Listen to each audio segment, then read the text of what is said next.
I got to believe for the fans, the game on Monday night against the Clippers, if Kawhi plays, and I expect he plays, you're a little bit more skeptical than me.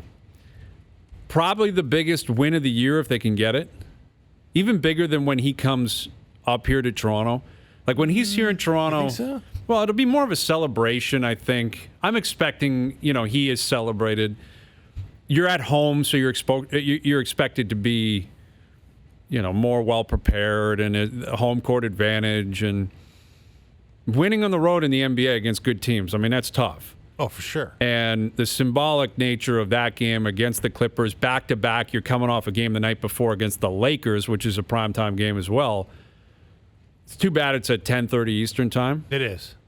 On a Monday night.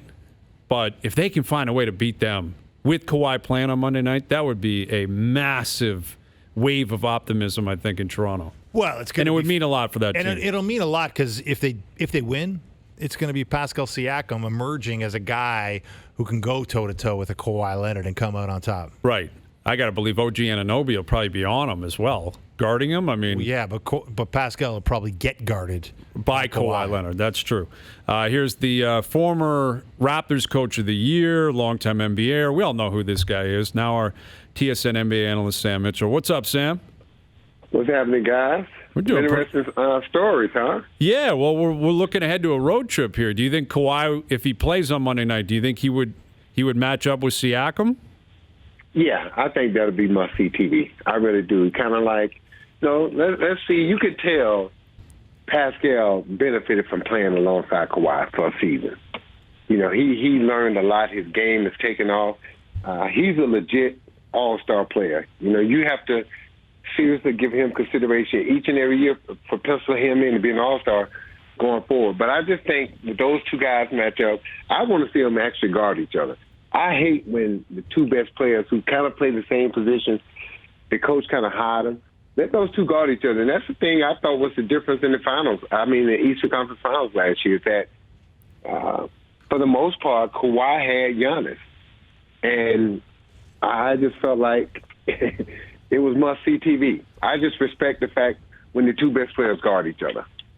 Yeah, we were talking about that just prior to you coming on, that what happened in the Eastern Conference Final may be affecting the reputation of Giannis because you look at his statistics. He's averaging 29, 14, and 7 and shooting 68% on twos. And now he's hitting three-point shots. Like These are outrageous numbers, yet you remember what Kawhi did to him in the Eastern Conference Final. Exactly.